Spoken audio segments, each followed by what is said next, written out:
Budget class ham HT with GPS capability are a popular choice in the ham HT market. Let's take a look at the latest offering from BaoFeng.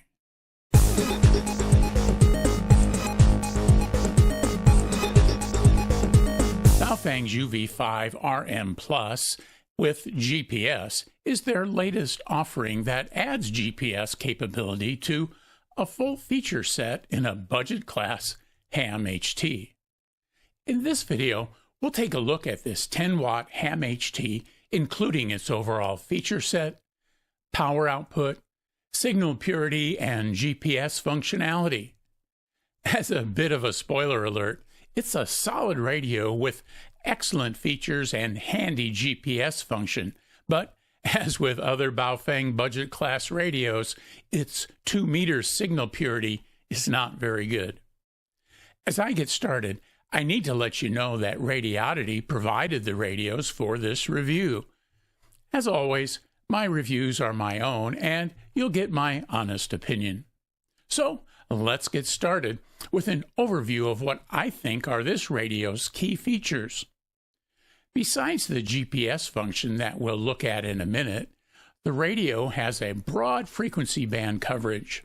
This includes broadcasts FM, AM airband, NOAA weather channels, 2 meter, 1.25 meter, and 70 centimeter transmit and receive coverage, as well as receive-only coverage in the 350 to 390 megahertz range and the 480 to 520 megahertz range.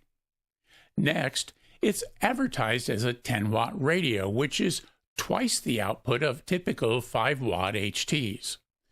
We'll put the radio on the power meter and check that out in just a couple of minutes. Another cool feature is you can program its 640 channels into 10 zones, each with up to 64 channels. Huge channel counts are fine, but at a practical level, trying to keep up with 1,000 channels is not realistic. Zones allow you to program channels into groupings that make sense to you. If you give a bit of thought into how many and what channels you plan to put into your radio, zones make channel management so much easier. The other features are pretty common in radios at this price point, and they include a large battery, USB-C charging, various scanning options, and frequency copy between radios. Radioddity has a nice accessory kit that comes with the radio. Let's take a look. So here's the box that the UV-5RM Plus comes in. It's a typical BaoFeng box, so let's take a look and see what's inside. So the first thing we have is the owner's manual for the UV-5RM Plus GPS, and it's pretty typical of the BaoFeng owner's manuals. It's got diagrams with all the buttons, how they work, the major icons on the screen, and then some instructions on some of the functions. And fortunately, it does have some instructions here on how to use the GPS, for that is one of those features that is not necessarily intuitive, and it's something that all radios don't have. So there's a little bit of expanded instruction there for that. Next up is our charging. We've got a little wall wart with a USB-A on the bottom. We've got a cable with USB-C to connect to the radio, and a USB-A here to connect to the wall wart. There's no desktop charger that comes with this kit. There are a couple little security accessories here. We've got the belt clip right here, and it doesn't come with screws in it because the screws are in the back of the radio. So the belt clip is just included in the box, fits on the back of the radio, and then we've got a lanyard to put around your wrist if you like a little more security for the radio when you're carrying it around. Here in these plastic bags, we've got a couple of ways to communicate with your radio instead of holding it up to your face. Here is the kind of the surveillance, secret agent kind of push-to-talk and earplug that works with the radio. It's got a K1 connector here. These are common in most of these small radios. What's less common coming with these radios is a speaker mic. And so this is the BaoFeng branded speaker mic. It's got a little clip on the back. You can rotate it, so if you want to put it on a pack strap or connected to the placket of your shirt. You can have it there with the radio on your belt, and it's got a nice long coiled cord, again with a K1 connector. So that's kind of an interesting accessory that you don't often find with these little radios. The last in terms of the accessories is a BaoFeng programming cable. Now, if you've got a bunch of these radios, you've probably collected a number of these. But if it's your first one, a programming cable is going to be important. So it's great that they've included it with the kit. It's got a USB-A on one end of the programming cable here. The little chip in that part of the cable allows it to do the translation of the audio to the digital to your computer. And then this, of course, plugs into the side panel of your radio that I'll show you here in just a minute. And then last, we've got an antenna for the radio. This one is the typical dual band antenna. It's got the frequency ranges here. Notice that the female or the socket is on the antenna, and so the male or plug side is going to be on the radio. And then it's not too long, and it's pretty flexible, so it'll allow you to carry it easily without poking yourself or knocking too many things over if you happen to get close to something else. So for a stock radio antenna, it's pretty good. Now, let's do a quick power off and power on tour of the UV-5RM Plus with GPS. If you like little BaoFeng's, this one is really attractive. It has got that classic square, boxy BaoFeng look that is so popular, going all the way back to the original UV-5R. And as a UV-5R model, this one is very similar, although it is the expanded size because of where it's placing the screen and the large keyboard. So looking at the front, we can see that we've got the typical BaoFeng UV-5R buttons. We've got a VFO and channel or memory mode switch here, an AB switch to move between the upper and lower register, and then we've got a menu, we've got an exit, we've got up and down and number keys. And then this radio, the silk screening on these little number keys is an alphabet like you'd find on a phone, which I'm thinking that we're going to be able to add letters in the appropriate values in the menu system, which isn't always possible with these small radios. Sometimes the only thing that these will show are power, step, and those kind of menu items. So the fact that this has got an alphabet here is an encouraging sign. As we rotate the radio, we've got side key 1, side key 2, and we'll have some programmability for this. Here is the push to talk. As we move to the back, we've got those screws that I was telling you about for the belt clip, the battery that we have here, and the battery comes off quite easily. Comes off the top, so we'll press the button, pull it off, and we can see that it's a BL5RH model battery, and it's a 2500 milliamp hour battery, and so it's a pretty good size. So it should give us some reasonable operating time. So you can see that snapped on right here. There's a loop for the lanyard. On this side, we've got a little cover that covers the K1 connector. And so we've got the larger and the smaller of those little connectors where we'll be able to plug in our programming cable or either one of those little push-to-talk accessories that came with this kit. On the top here is the SMA for the radio. And again, it's the male side over here. This has got the on-off here. And then instead of a flashlight, this is where the GPS receiver is, since this is a GPS-enabled radio. And so the speaker is behind this grid, and then we've got a little LED right here to show receive or transmit, and it looks like the mic is just in a little dot right there. And so you can use that when you're holding it, you know, that 8 to 10 inches away from your mouth when you're wanting to transmit. So that's the power off tour of the radio. So now let's take a look at the radio when the power is on. So we'll turn it on using the top knob. Welcome, channel mode. So you can hear the voice. It's a woman's voice. And I've done some programming on this so you have something to look at. And so I've got zone 1 here at the top. I've got the UHF call frequency, and then I can go up to my other some repeaters that I've got programmed. And then I want you to take a note of this when I go to my AB switch and go to the bottom. Here, you notice the numbers are a little smaller. 2, 3, but it has a choice for the frequency and the name, which I found really interesting. So the letters are a little small. You got to look close, but it gives you an opportunity to name your repeater so you know where it is, as well as to know what the repeater frequency is. So I think that's a very cool option on the display. And so I've got this programmed, and it comes with zones. And so that's really handy. It allows you to manage your frequencies much easier. And there's a bunch of zones that you can use with each of them. It's got a number of channels that you can put in that. Now, I've got a side key program to change my zone. So this one, I know zone 1 is my local VHF channels. I a long press. And you can see zone went up to 2, and that's my local UHF repeaters. And then zone 3, since this is a tri-band radio, I've got programmed a couple of 1.25 meter repeaters into that. Across the top, then you can see that the GPS is on, a short press on side key 2. GPS on. Turns it on right there. Turns it off right there. It's a wide band. It's got a negative offset on this particular channel. The power is high. There's a radio signal strength indicator, and then you can see here it's got a volume control, and when I move the knob, it's reflected there on the screen. So that's really a pretty nice screen with all the information there, although it's small because it's a small screen, so you're going to have to look more closely, but it is very well appointed.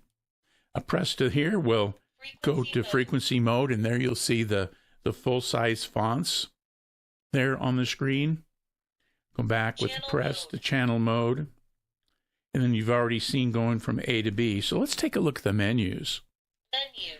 So instead of having a list of 40 to 50 menus, these are divided into subcategories. And so we've got the zone here, and you can see those are the 3 zones, and I can select that here or with my side key. And then, of course, I can add a zone if I want to start adding channels. For me, adding channels is just much easier in the CPS, but you can certainly do that from the radio itself. So let's back out of this. We can go down to scan, and we can set up our various scan functions. So the frequency range, the channel range. Notice they've got them called Ranger instead of range. Although as a command, maybe range is appropriate. I don't know. And so you can see where those things are. We'll move down. The channel ranger gives me all the channels, or I can go in just to the scanned channels that I've annotated as scan. I'll back out of this, go down to scan mode, and I'm going to make a change here because I usually like time operations as opposed to carrier operations. So as with all these radios, you just move the selector to what you want, press, and then to verify, just press it again, and then you can see the check mark is back where I wanted it there in the time operations. And then I can scan for subcodes. That's the CT, CSS, or DCS codes. We can do memory scans, and then that's the end of the scan menu, so we can get out of that.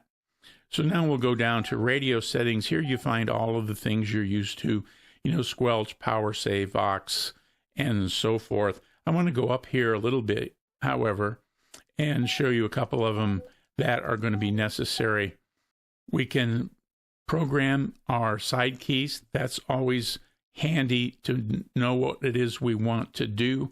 If we look at pressing side key number 1, for example, we can see that we can do none, scan, monitor, turn on the FM radio, and a whole bunch of things. And so this one is worth taking a look at. Normally, I like to do this with a GPS radio, is to have one of these turning on and off the GPS because it'll really eat up your battery, and then have one of them go into the zone so I can change from one zone to another with a button press without going into the various menus. So let's go down to program a channel.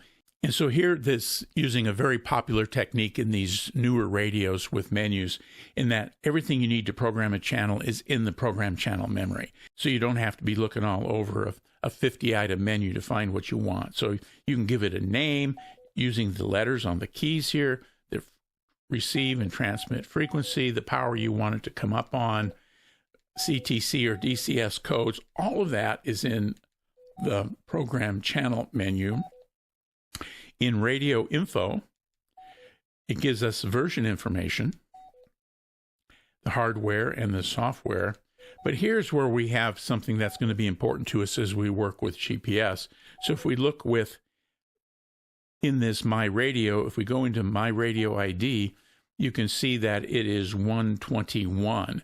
And as I talk about GPS, probably in a separate video, this ID has to be different than the other radios in your group. So if I wanted to change this to 120, I use the back key to erase the numbers, and then I'll use the keypad to put in the numbers. Here's where we're going to go into the GNSS, that's the GPS, so we'll go in here. I can turn on the weather. Now the weather can be on or off. And I've got it on channel 1 where it's going to start because that's the NOAA channel here in the Phoenix area that's active. So I'm going to back out of that. But then it'll also allow me to do weather alerts. I've got that on. And so if the radio's on and the Weather Service broadcasts a subaudible tone that says, hey, there's an alert coming, the radio will beep. And so if I'm out camping, that kind of thing, I'll know that there's something in the weather that I maybe want to pay attention to. I really like how it's been divided into subsections, which really makes it easier to navigate. So that's our Power On tour. Hey, if you find this video helpful, please click the thumbs up button and be sure to subscribe to the Gadget Talk channel if you haven't already. There are both join and thanks buttons below if you'd like to show your appreciation by becoming a channel member or making a one-time contribution that helps us keep making these videos. I really appreciate it. Earlier, I mentioned that the 5RM Plus is a 10-watt radio. Let's put that to the test. So let's take a look at the power output of the UV-5RM Plus with the GPS. We're going to start with the 2-meter or the VHF range, and we're on 146.52, and we're on high power. Notice on the MFJ 874, I've got it set to the 20-watt range since this is claiming to be a 10-watt radio, and I'm transmitting into a dummy load. So let's take a look. We'll be reading this on the second arc from the bottom. So here is the 2-meter output on high power, and it looks to be 5.1 watts. Most 5-watt radios are going to be at 3 to 4, so it's a little bit higher, but certainly not at the 10-watt range. Let's go up to the UHF call channel. Again, we're on high power, reading on that second arc. And this one's quite a bit higher. It's at about 7.5 watts, 7.5 watts output on UHF. And now let's go to that 1.25 meter band. So I'm on 223.5, the FM call channel for 1.25 meters. And again, high power, second arc. And it's about 3.5 watts. So that's the output power of this little radio. For a radio that's advertised as a 10-watt radio in this price range, those outputs are pretty typical. Here's a quick transmit and receive test to give you a sense of what the radios sound like. Test, 1, 2, 3, test, test, test. Transmit test, UV-5RM Plus with GPS. Test, test, test. Test, test, test, test. 2, 3, 4, 5, 4, 3, 2, 1. Receive test, UV-5RM Plus with GPS. The fly in the ointment for this radio is its 2-meter signal purity. Here's my test using a tiny SA Ultra. With the huge number and growth in 70-centimeter repeaters and a clean 1.25 meter signal, you'll have to decide whether the poor 2-meter performance matters to you or not. So let's take a look at the signal purity of this little radio. Since it's a tri-bander, both the 2-meter and the 1.25 meter band fall under that rule about 40 dB below and no more than 25 microwatts. And so let's see what we get here. I'm using a tiny SA Ultra. I've got 40 dB of attenuation there so I don't damage the device.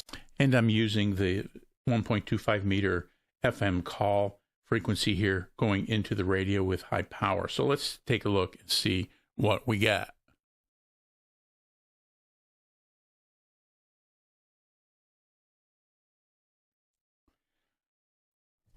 I'm waiting for it to cycle through a couple of times just to improve the accuracy of the reading. And so it's like 39 dB below, so that's pretty close.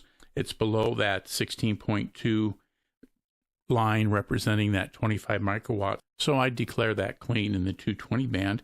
Now let's switch over to the 2 meter band. And so now I've reprogrammed the Ultra, and I'm got it measuring at 146.520. These represent the various harmonics. There's that 16.02 minus 16.02 line representing 25 microwatts right there. And so let's do the press to talk one more time and see what we get in this particular frequency range. Again, I'm going to let it scan through here a couple of times to make sure that I'm getting as good a reading as I can here with this consumer grade equipment. And so here we can see that the signal is kind of dirty. We've got the second harmonic here in this area. We've got other harmonics that represent, kind of half a harmonic almost here. This one is only about 6 dB below the primary. This one represents about 20 below, and this one over here only represents 12 below. So that's really not too good. And so in 2 meters, kind of dirty. As for programming the radio, Radioddity has a free download for the CPS or the customer programming software. This CPS is a bit more advanced as it covers the large channel count and the 10 zones in this radio. Last, let's do a quick overview of the GPS system. The GPS system uses a data transmission protocol that transmits the radio's GPS position or requests the position of another radio in the group. Let's jump into the menus and show you what needs to be set. So let's take a look at a couple of the menu items that we need to set to get the GPS to work. So let's start by going into our menu system. And then we're going to go down to radio settings. And then we're going to go up because it's near the bottom of the list.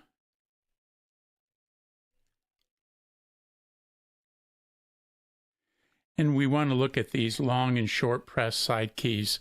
And we want to make sure that at least one of them is set to turn the GPS on and off. So side key 1 goes into FM radio. That's fine. We'll go back. And then we'll go down here to long press on side key 1. And we see that that one turns the GNSS system or the GPS system on. So that's the orange button. A long press on the orange button will turn the GPS on and off. And that's important because the GPS receiver is going to take extra power. And so if you don't need it, you want it turned off. So let's go back out of here. We'll work our way back up. PTTID, we'll take a look at that. We want to make sure that it's the beginning of transmission, end of transmission, or both.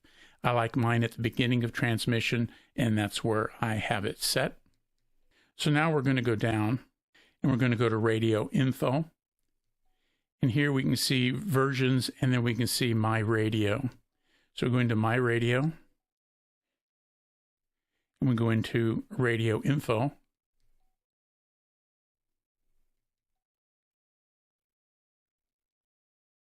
And we see radio ID, and that's what we want to look at.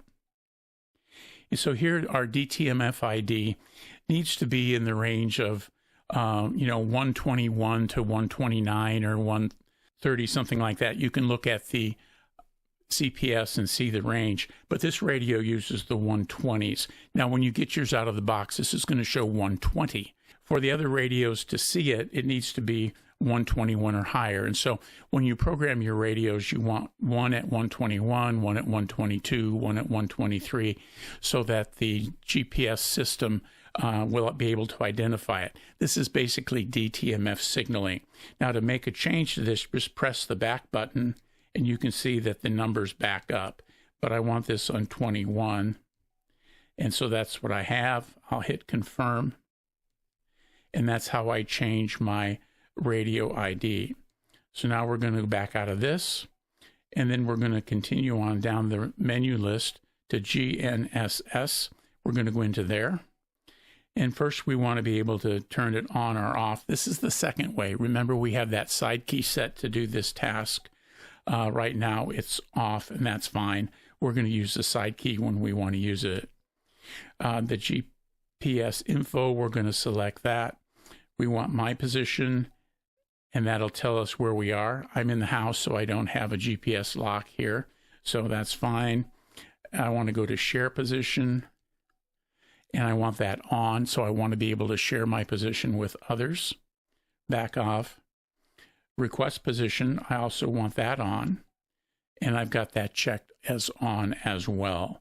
So now I've got those things done. I'm not sure how this APRS works, if it's a future feature or not, but in terms of this menu, that's what we want to set for GPS. And then we need to tell the radio what time zone it's in, and so we're going to go in here, and my time zone here in Arizona is a -7 from Greenwich Mean Time, and so I've got that set. Yours will likely be different depending upon where in the world or where in the country that you are. And so we've done all these things. We'll confirm this, and we'll back out. And those are the menu items that we need to set to be ready to use our GPS. Now, assuming both radios have a GPS lock and the radios you have in the group all have different radio IDs, sharing or requesting GPS info is pretty easy. To share GPS info, make sure the GPS system is on and simply press the PTT with the local or host displayed on the screen. The other radios in the group will show your position. To request data from one of your group members, scroll up or down to the ID you want and press the PTT. That radio's position will display, and the compass rose will show distance and relative position. So, there you have it. In my opinion, the BaoFeng UV-5RM Plus with GPS is a nice little budget class HT. It has an excellent feature set, including that GPS functionality. Its broad receive band makes this a good candidate for a go bag and or urban prepper's emergency comms kit. It's easy to work around the poor 2-meter signal purity, and its channel zones is a feature I wish more high channel capacity radios would include. The other con worth mentioning is not so much directed at this radio as it applies to many radios that have LED screens. The LED screen is aesthetically pleasing, but is hard to see in bright sunlight. Again, this is common to this screen type, so if you have the need to be out in the sun a lot, you may want to consider a radio with an LCD screen instead. Again, be sure to like and subscribe to the Gadget Talk channel. Join me over here for my video on using HT GPS systems. It's a different radio, but the how-to aspect is the same as the UV-5RM Plus with GPS. Thanks for watching, and 73.